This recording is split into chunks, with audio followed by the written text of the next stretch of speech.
This morning, the failures of Hezekiah. You may remember I was using the Bible Project's titles, The Rise of Hezekiah and The Fall of Hezekiah, and I complained every time I mentioned it that maybe that was overstatement. And I've thought about it. I think if I could go back and relabel last week's lesson, it would be the faith of Hezekiah, and this week is the failures of Hezekiah.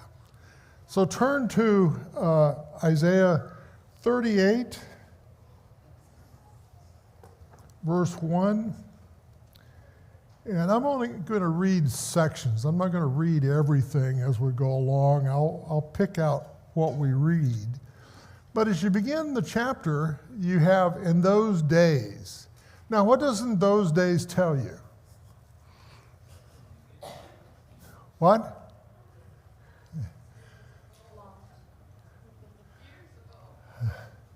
It doesn't tell us much. It tells us it happened, right? What? Okay. And that's the point. It's ambiguous. And so we wondered, well, when did this happen? And now I've said time and time again, don't read a verse and think you're going to get everything from reading one verse. The thought units are sentences, paragraphs, and larger sections. We're going to get an answer as to when. We're just not told it at the beginning. We have to kind of build up to that. There's a little bit of suspense. When is this that we're talking about? But we're going to get there. Hezekiah is ill to the point of death. And Isaiah's message to him is this: Thus says Yahweh, set your house in order, for you shall die and not live. Now, if you were told that, what would be the things you were thinking, saying, and doing? Anybody? We do have a microphone, so if you want to say. I came close to this in 2019. I had a heart infection that led me into heart failure. And I can tell you, heart failure does not feel good. It feels like you're dying.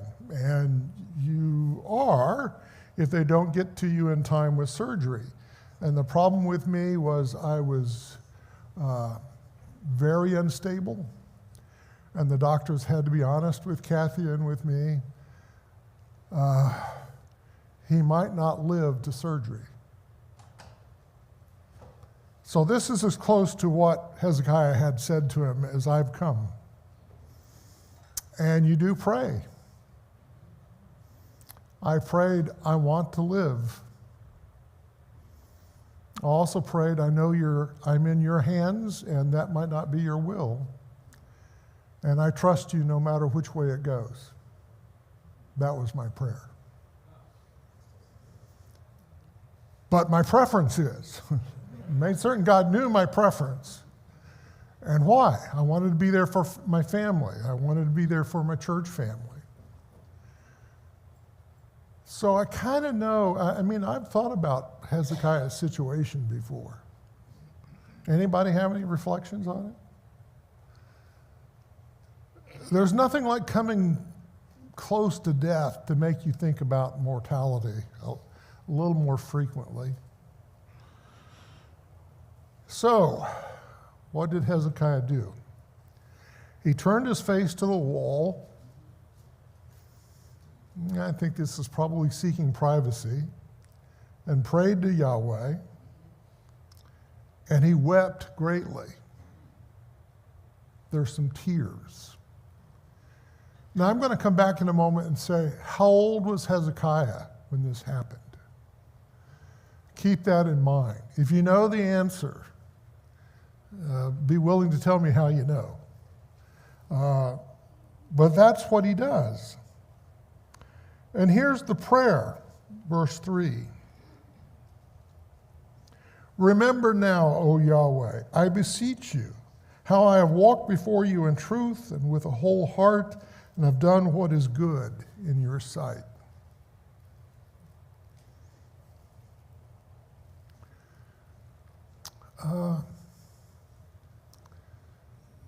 Some of that may be overstatement. I don't know. I don't doubt some of it is true. My own experience of looking death in the face is I pled Jesus, not myself.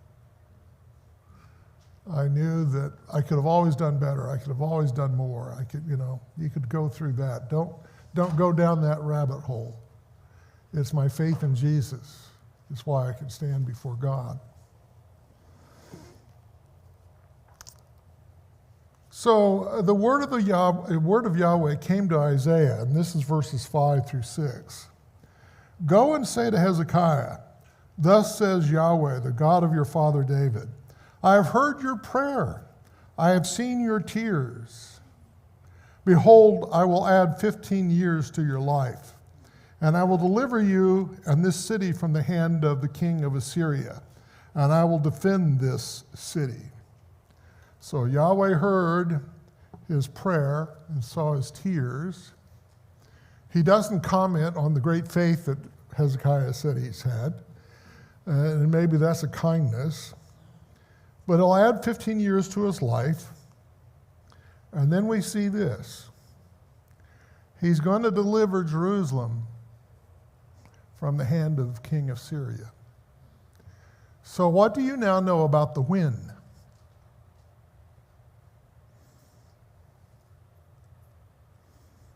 Anybody? The when. When did this happen?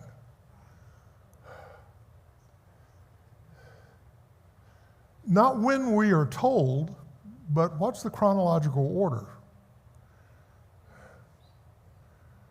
This story happened before what we looked at last week. Okay? This story happened before we get to the Assyrian invasion.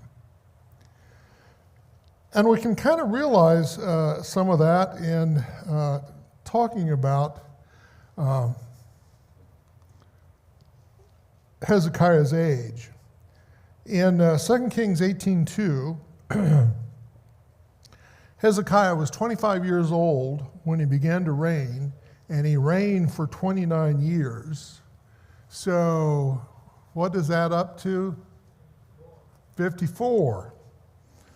He had 15 years added to his life, so subtract 15 from 54, and what do you get?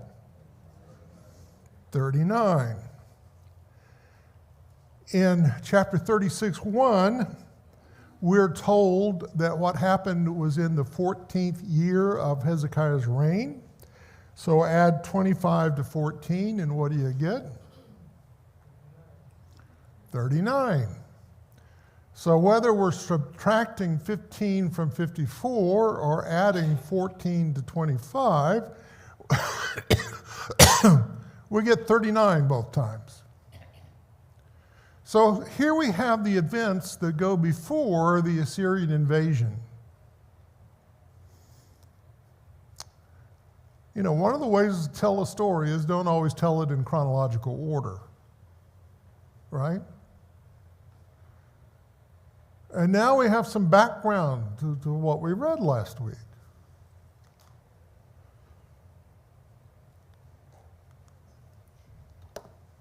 Oh, that's just the math I already did for you. And Hezekiah is given a sign. It's told to us only one way in Isaiah. The shadow on the stairway of Ahaz will go back 10 steps. Apparently this stairway was kind of a natural sundial. And in 2 Kings 20, Hezekiah is given a choice. You can let the sun go down on this stairway, which is the way the sun normally goes. Or you can have the sun go back up the stairway, which is not the way the sun naturally goes.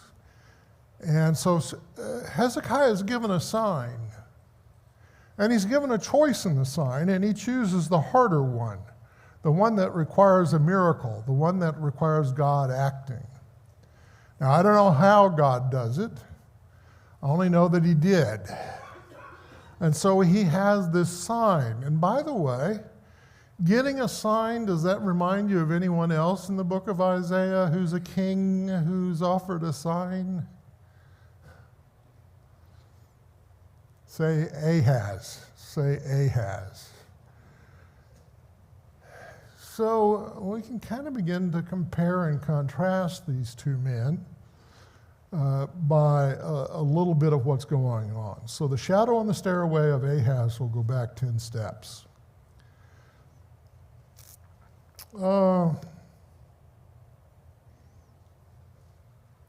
We have a writing of Hezekiah in verses 9 through 20. And I'm going to go ahead and read that, and then we'll kind of go back through some of the things he says. I said, in the middle of my life, I am to enter the gates of Sheol. I am to be deprived of the rest of my years. I said, I will not see Yah. Now, if you're wondering about the word Yah, that's the shortened form of Yahweh. The shortened form occurs about 50 times in the Old Testament, and the longer form of Yahweh occurs 6,817 times. So this is more of even a shortened, more personal form of Yahweh. I will not see Yah in the land of the living. I will look on man no more among the inhabitants of the world. Like a shepherd's tent, my dwelling is pulled up and removed from me. As a weaver, I rolled up my life. He cuts me off from the loom. From day unto night, you make an end of me. I soothe my soul until morning. Like a lion, so he shatters all my bones. From day until night, you make an end of me. Like a swallow, like a crane, so I chirped. I moan like a dove. My eyes look wistfully to the heights. O Lord, I am oppressed. Be my security. What shall I say? Indeed, he has spoken to me, and he himself has done it. I will wander about all my years because of the bitterness of my soul. O Lord, by these things men live, and in all these is the life of my spirit. O restore me to health and let me live. Behold, for my own well-being I had great bitterness, but it is you who has held back my soul from the pit of nothingness. For you have cast all my sins behind your back. For Sheol cannot thank you, death cannot praise you. Those who go down to the pit cannot keep watch for your truth. It is the living who give thanks to you, as I do today. A father makes known to his sons about your truth. Yahweh is here to save me. So we will play my songs on stringed instruments all the days of our life at the house of Yahweh. So Hezekiah says he's going to die in the middle of his years. I don't know, 39 sounds about right to say in the middle of your years, right? You're maybe not quite to middle age at 39. I won't see Yah or people in the land of the living. Remember, this is from the vantage point of someone who's alive, and most of us don't know what being dead is like, right? Anyone know what being dead is like? Except for the few glimpses in Scripture. The loss of life is like taking down a shepherd's tent. Now, I want to remind you that the imagery of a tent is one of the images of our bodies in Scripture. 2 Peter talks about the removal of his tent. Sometimes translators protect us from images and removes that and just says he's about to die. But our physical bodies are like our tent, and our tents tend to wear out over time. Anyone want to disagree with that one? All of you kind of agree that they tend to wear. So it's like the taking down of a shepherd's tent. His loss of life is also like a weaving being removed from the loom. And this is a beautiful picture of, a tapestry being made. That's our life. But the time that it gets cut off the loom is, we don't know when. Most of us don't know we're about to die. We know we're mortal, that sort of thing. And so here's another beautiful imagery for life, the weaving on the loom. God is like a lion shattering his bones, and Hezekiah chirps like a crane and moans like a dove. He's crying, he's weeping, and he's praying. And so, that imagery of moaning, I think, especially for me, is meaningful. Wouldn't those prayers be kind of like moanings when they're mixed with tears? Hezekiah recognized that he's been spared and forgiven. And then he says, for Sheol cannot thank you, death cannot praise you. Those who go down to the pit cannot keep watch for your truth. And I want you to know this is from his vantage point. In other words, the dead people aren't in the temple. There may be more praising going on in the realm of the dead than we know about. Hezekiah is speaking from his own experience here. They're not gathering with us in the temple, or if we want to use an image for today, they're not gathering with us in the worship service. So we don't know about their praise.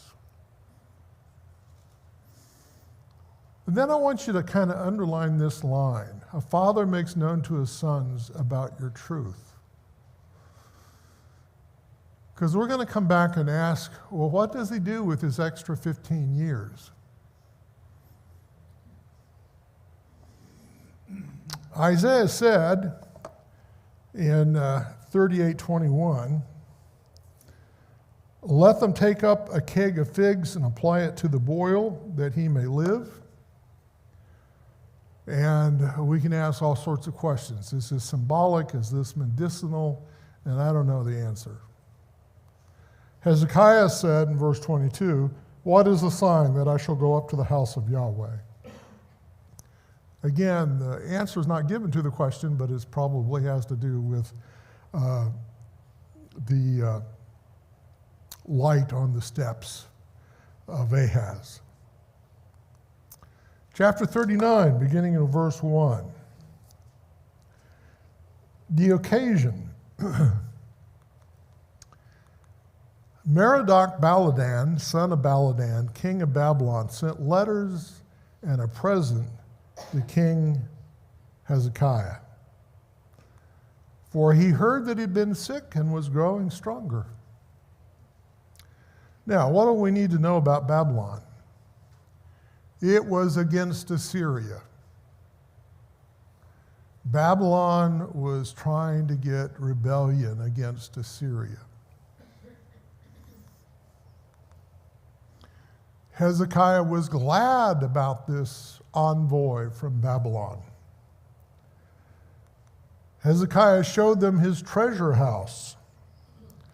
And we get these things mentioned: silver, gold, spices, good oil, and his whole armory. There was nothing in his house nor in all his dominion that Hezekiah did not show them. Pardon the misspelling, not certain how. How was changed from house, but those things happen. This seems to be before the great destruction of the Assyrian invasion, right? So seeing this as before last week maybe helps us see what's going on. Isaiah's questions. What did these men say? From where have they come to you? Hezekiah's response: from a far country, from Babylon. How is Hezekiah doing in answering the questions?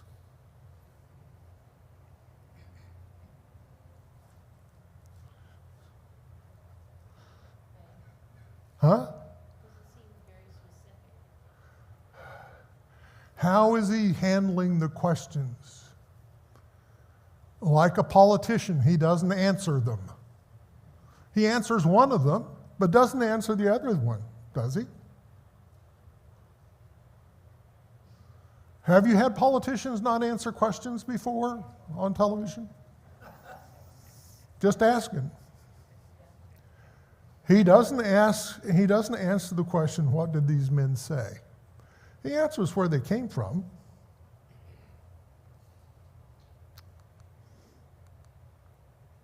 So Isaiah says, what have they seen in your house?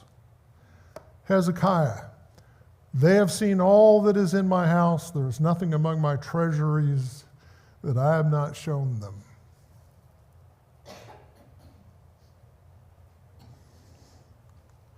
Five to 8. Yeah. Why would he do that?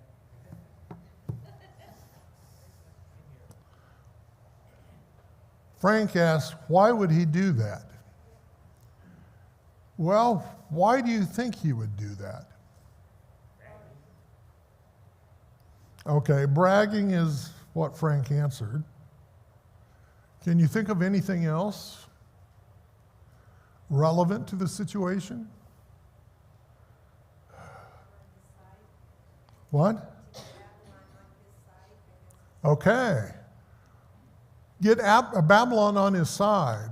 Have some sort of agreement with Babylon. I think it's political, and he's making an alliance.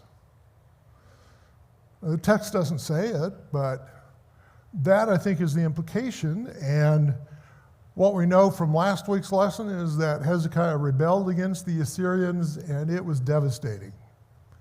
He escapes with Jerusalem, but everything else pretty well gets wiped out. So now you know why we're calling this the failures of Hezekiah?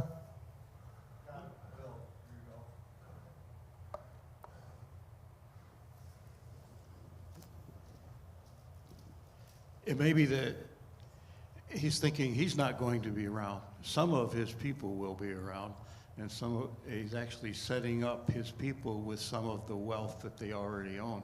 Otherwise, it all ends up in the hands of Assyria. So, he's thinking about the future. Well, he's got 15 more years. Just remember that. He's got a promise of 15 more years.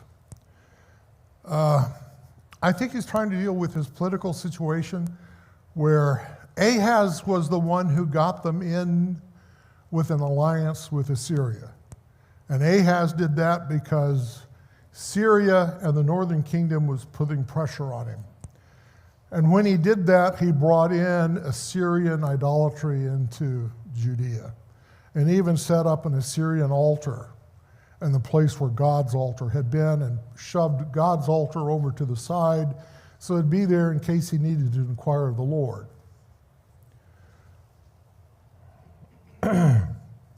39, 5 through 8. This is what Isaiah says to Hezekiah. Hear the word of Yahweh of hosts. Behold, the days are coming when all that is in your house and all that your fathers have treasured up to this day will be carried to Babylon. Nothing will be left, says Yahweh. And some of your sons who will issue from you, whom you will beget, will be taken away, and they will become officials in the palace of the king of Babylon. Kind of ominous, don't you think? This is Hezekiah to Isaiah. The word of Yahweh which you have spoken is good. For he said, for there will be peace and truth in my days.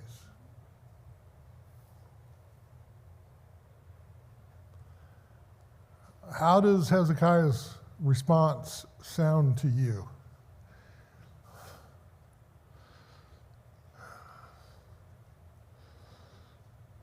I would say it's a little short-sighted, don't you think?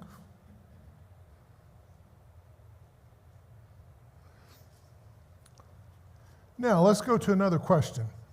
Short-sighted and premature.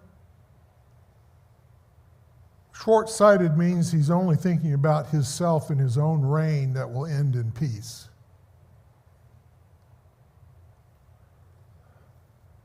So what did Hezekiah do with his 15 extra years? Well, take a look at 2 Kings 21:1.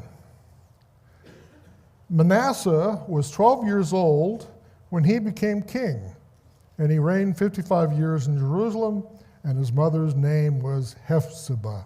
In other words, when Hezekiah died, Manasseh began to reign. Manasseh was 12 years old. So, into this 15 years, when was Manasseh born? 3 years, right? 3 years, and then Manasseh was born. Now, I'm reminding you of what Hezekiah said. A father makes known to his sons about your truth. What do we know about Manasseh? Take a look at 21:2-6. And he did what was evil in the sight of Yahweh, according to the abominations of the nations whom Yahweh dispossessed before the sons of Israel. Indeed, he rebuilt the high places which Hezekiah his father had destroyed.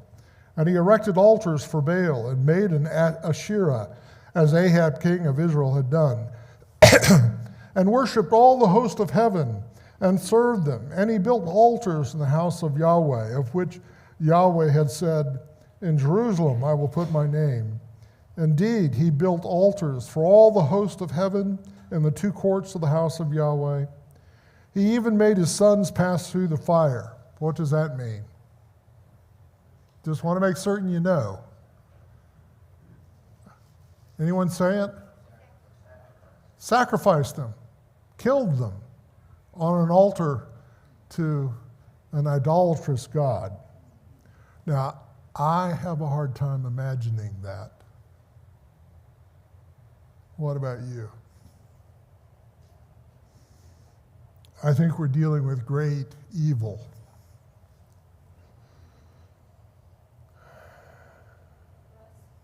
Yeah.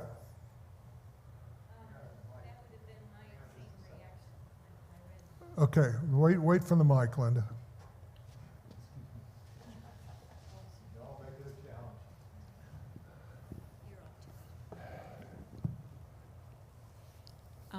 That would have been my same reaction when I was reading in the Old Testament, and that occurs more than once, that idea of these people sacrificing their children.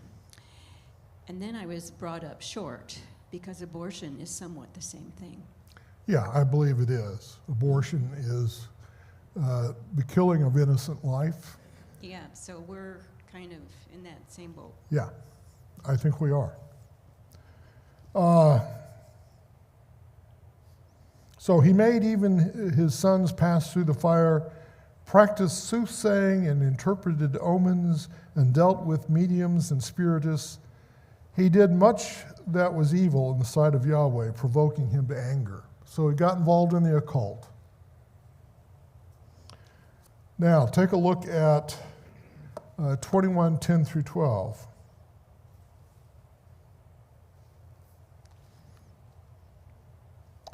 Then Yahweh spoke by the hand of his slaves, the prophets, saying, because Manasseh king of Judah has done these abominations, he has done evil more than all the Amorites did who were before him, and has also made Judah sin with his idols. Therefore thus says Yahweh, the God of Israel, behold, I am bringing such calamity on Jerusalem and Judah that whoever hears of it, both his ears will tingle. Take a look at 21:16. Moreover, Manasseh shed very much innocent blood until he had filled Jerusalem from one end to another, besides his sin which he had made Judah sin, and doing what is evil in the sight of Yahweh. Now we have a pretty good view of Manasseh's character. a father makes known to his sons about your truth. Does that sound like it happened with Manasseh? Got a comment here, Russ? Hey, Russ, real quick, what does it mean in 16 where it says he filled Jerusalem from one end to another? Is that with the dead? That Yeah, it's I would call it hyperbole, but he's killing people. And so the city's full of bloodshed.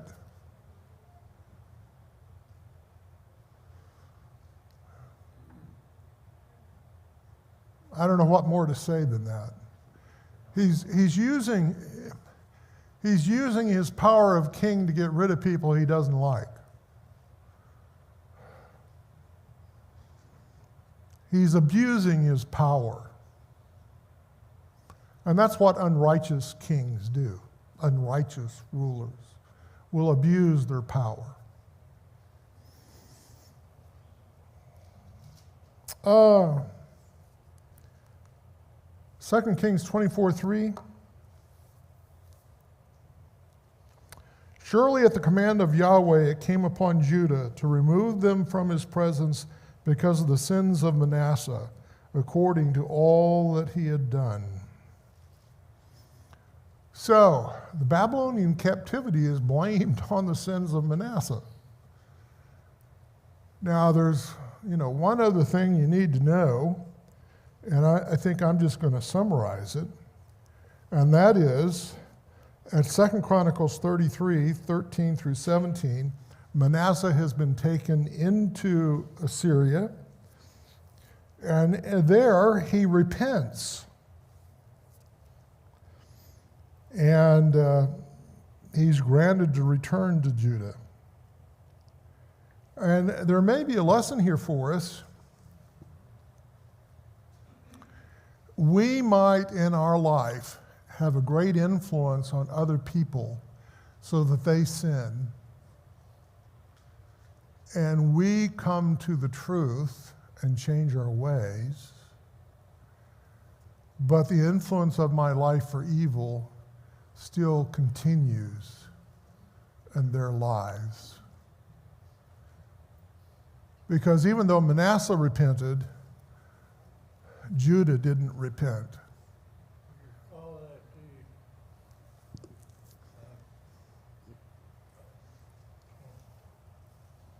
the consequences of sin. Yeah. The consequences of sin. Okay? Yeah, Russ, just food for thought. I don't know if you agree with this or not, but I would look at my commentary back in 2 Kings 21:16, my commentary, and I know you can't believe the commentaries always, but I just want your opinion on this. It talks about, according to Jewish traditions, not otherwise substantiated, Isaiah was sawed in two during Manasseh's reign. Yeah, I mentioned that in the first class, I think. I forgot. It is a Jewish tradition, so is it true or not? I don't know for sure. The fact that Hebrews 11 mentions someone sawn in two makes me think that could be Isaiah. But as far as being definite about anything, we just don't have that. What are we saying, Isaiah was killed during Manasseh's reign? That's what Jewish tradition has. Okay. Now, I want us to kind of back up and ask some big picture things of why are we told these stories in chapters 36 through 39? One, I think we have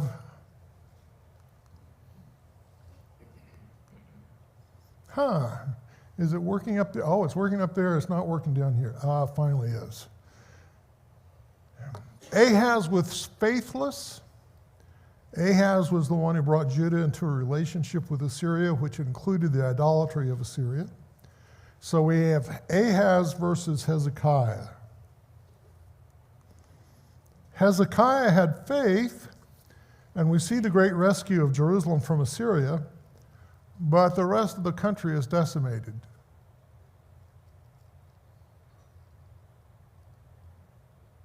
How would you feel about Hezekiah if you were living outside of Jerusalem? You might not have warm fuzzies for him, right? In fact, you might be in a chain gang being led into Assyria. So I want us to see his faith, but I also want to see his failures here. And I think, who would you rather have, someone faithless or someone faithful? Well, I'm going to choose faithful every day of the week, but that doesn't always mean they're going to make the wise decisions that we want them to. So I think he's setting up for us a contrast between Ahaz and Hezekiah versus the coming king. And he's been talking about the coming king in chapters 7 through 11. So he is the virgin born, the Emmanuel, God with us. He is the great light for Galilee of the Gentiles. He is the Son who's been given to us, and that Son is Wonderful Counselor, Mighty God, Prince of Peace. He's the shoot of Jesse, who is Spirit endowed. And we need to remind ourselves of a line that occurs in Isaiah. Stop regarding man whose breath of life is in his nostrils, for why should he be esteemed? And I think Isaiah is letting us know human leaders may fail us. The one who will ultimately save us is the coming king that Isaiah is pointed to. And as we move into 40 through 66, he's preparing the people who go into Babylonian captivity to be comforted. He lets them know about the servant of the Lord, including the suffering servant of the Lord. And as you go through that long section at the end, which works itself into a middle that is the climax, he's pointing us to the New Jerusalem and the coming king.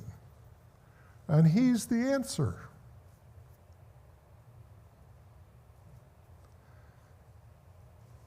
Does that help you see this section in maybe a broader perspective? Bill? I don't know where Greg's coming.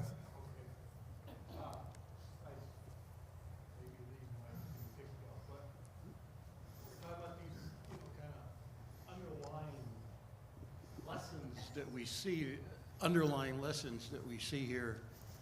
And as always, there's so much richness in here. My mind is still back on, what we were discussing half an hour ago. But Hezekiah, it's interesting when it was presented to him that he's going to die, and he turns his face to the wall, and he mentions to the Lord, that I have done good things in your name and so forth. And then later in chapter 38, he says, in your love you have kept me from the pit of destruction. You have put all my sins behind my back.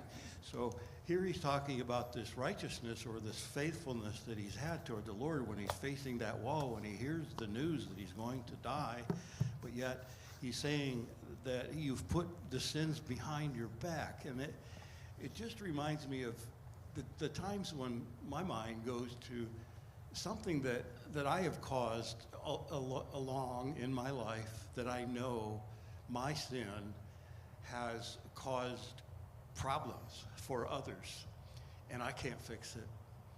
I can't fix it, and it's in the past, and I know that I'm forgiven, but the evil one tends to drag these things out of the closet and beat us over the head with it the rest of our lives sometimes.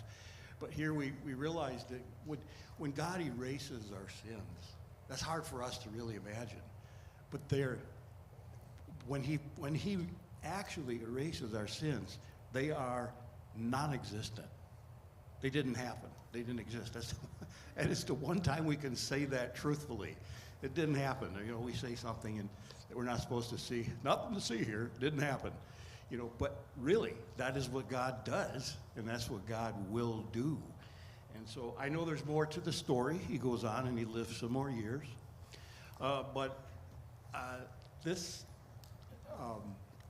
There was some sort of understanding here, some very rich lesson about that. Okay. That, you know, this is a king. And all of this is very foreign to us. But there's some reason why we're reading this today. It is the very heart of man. We all have the same things in common. We have the same God. We have the same fears. And we have the same opportunity. That's all I have to say about that. Okay. This, Hezekiah died before the son took over, right? well, his death would be the occasion of him becoming king. Right. Manasseh may have had a regency with his father. That often happened. I don't know for sure. I was thinking, in my mind, I'm thinking about the presidency now and how we have presidents still alive during the reign, during a period of time that a new president is running the country. But if that was the case back then, just think of what Hezekiah would have been thinking about his son's actions. That'd be terrible. Yeah, it's one of those things to ponder.